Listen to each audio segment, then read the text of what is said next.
Deməli, piramida və onun elementləri. Piramidanın 4002 tili var. Onun oturacağının neçə dənə təpə nöqtəsi var. Ümumiyyətlə burada açar sözlər tildir. Bir də oturacağın neçə təpə nöqtəsi var. Təpə nöqtə. Deməli, piramidanın n dənə təpə nöqtəsi var. N dənə təpə nöqtəsi var. Oturacağının. Burada oturacağının təpə nöqtəsini danışır. 2n də bunun nə idi? Tilidir. N dənə təpə nöqtəsidir. 2n də tilidir. Piramidanın oturacağının n dənə təpə nöqtəsi var. Amma tilləri 2n'dir. Burada deyib ki 4002 tili var. 2n bərabərdir 4002. N də bərabərdir 2001. Deməli oturacağının elə 2001 dənə təpə nöqtəsi var. Deməli 15 bucaqlı piramidanın neçə üzü var? 15 bucaqlı piramidanın neçə üzü var? En bucaqlı piramidanın üst sayı en üstəgəl 1'dir. En bucaqlı piramidanın üst sayı en üstəgəl 1'dir.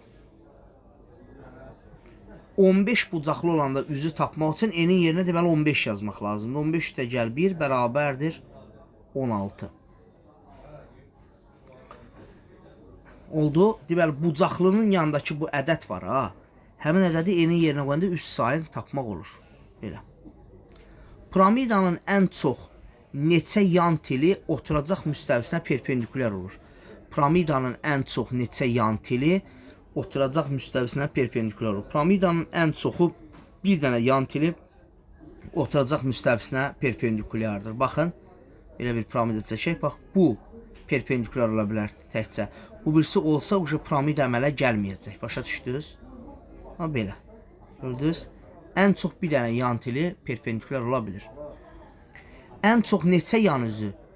Deməli, burada da 2 dənə üz əmələ gəldiyi üçün ən çox 2 dənə üzü perpendikulyar ola bilir oturacağa. Bunları əzbərləyirsiniz. Ən çox bir yan tili şəkildə də göstərdim. Perpendikulyar ola bilir. Ən çox 2 yan üzü perpendikulyar ola bilir. Düzgün dördbucaqlı piramidanın təpədəki müstəvi bucağı 60 dərəcə olarsa, yan tilin oturacaq müstəvisi ilə əmələ gəldiyi bucağı tapın.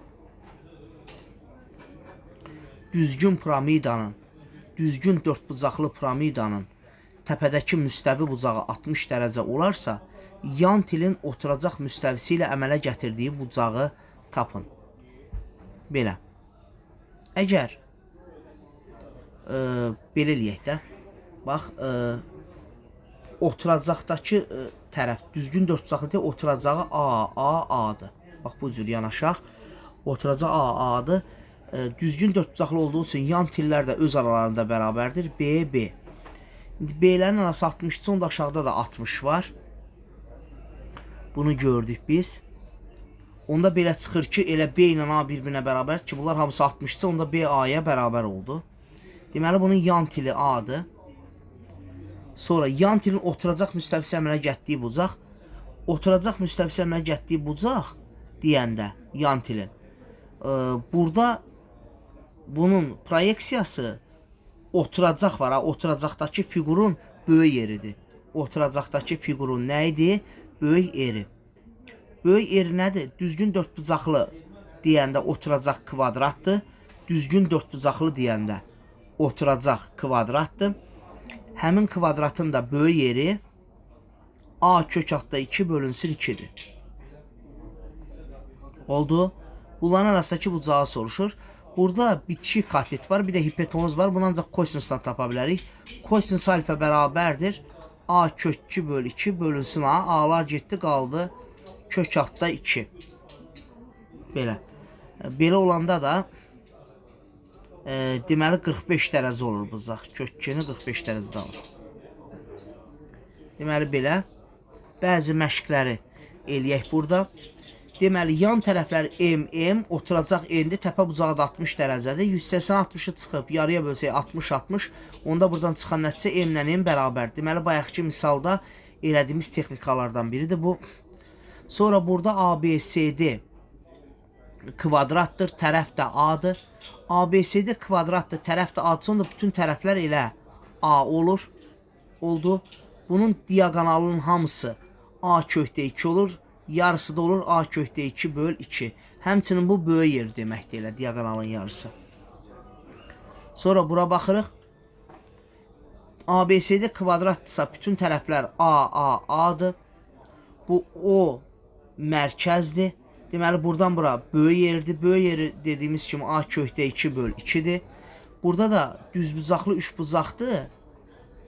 Bitişik katet və hipotenuz verilir. Ona görə kosinus alfa bərabərdir. Bitişik katet böl hipotenuz. Cavab kökdə 2 böl 2 eləyir. O da 45 dərəcə eləyir. Gəldik. Düzgün dörtbucaqlı piramidanın təpədəki müstəvi bucağı 60 dərəcə, yan tilin oturacaq müstəvi əmələ getdiyi bucağı tapın. Düzgün dörtbucaqlı piramida dediyinə görə bunun oturacağı kvadratdır. Bütün tərəfləri A'dır. Yan tillər öz aralarında bərabərdir. B-B'dir. Deməli, təpədəki müstəvi bucaq 60 dərəcədir. Bura 60'dır. Onda buralar da 60'dır. Onda B elə olur A. Təzdən məsələn, bunu belə çəksək, yan til nədir? A'dır. Düzdür. Bu O'ya qədər olan hissə xaric çəkimi çevirən radiusudur. Kvadrat daxı bu da. Onda bu olurdu A kökdə 2 böl 2 və alfa. Oradan da kosinus alfa bərabərdir. A kökdə 2 böl 2 böl A. A'lar getdi kökdə 2 böl 2'dən. Oradan o 45 dərəcə olur. Oldu. Belə.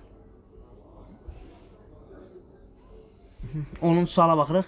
Piramidanın bütün yan üzləri oturacaqla eyni bucağı əmələ gətirərsə, hündürlüyün oturacağı harda yerləşir? Bir də piramidanın bütün yan üzləri oturacaqla eyni bucaq əmələ gətirərsə, bütün yan üzlər oturacaqla eyni bucaq əmələ gətirərsə, hündürlüyün oturacağı harda yerləşir?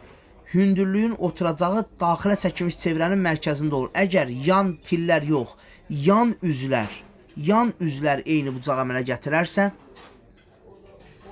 yan üzlər eyni bucaq əmələ gətirərsə, başa düşdünüz, yan üzlər eyni bucaq əmələ gətirərsə, onda daxilə çəkilmiş çevrənin mərkəzinə düşür hündürlük. Bunu həll eləyək.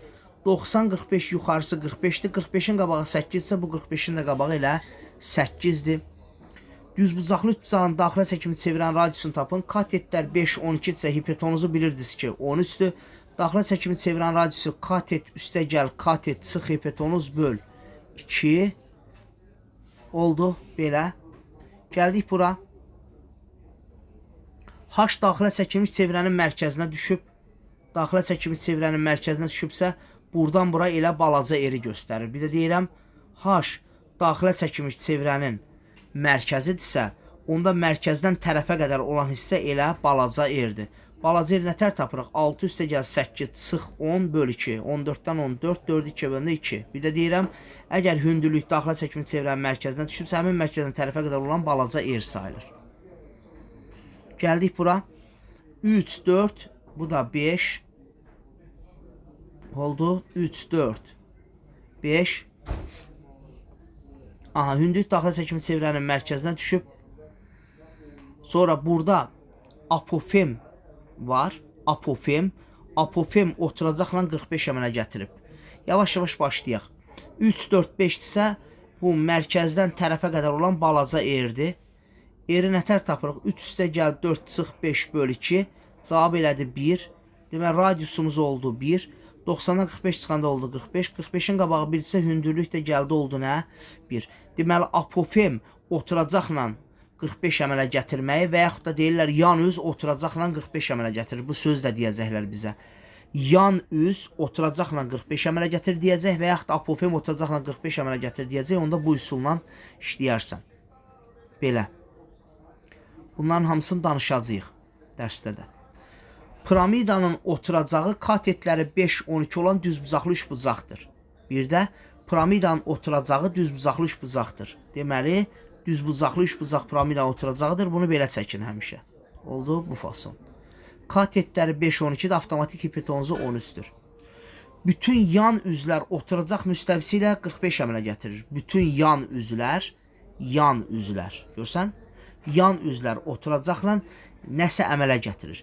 Yan üzlər hamısı eyni əmələ gətirirsə, mən sizə demişdim ki, hündürlük düşür daxilə çəkimiz çevrənin mərkəzinə. Hündürlük hara düşür?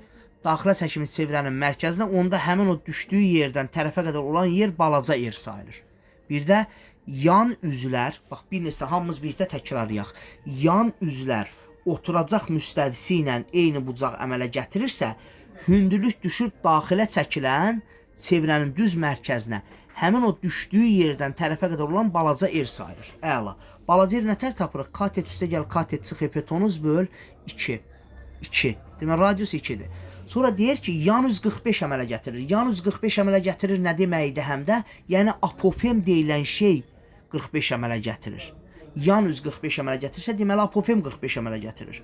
90-dan 45 çıxdıq, 45, 45-in qabağı 2-dirsə, onda hündürlük də elə 2-dir. Piramidanın hündürlüyü hazırdır.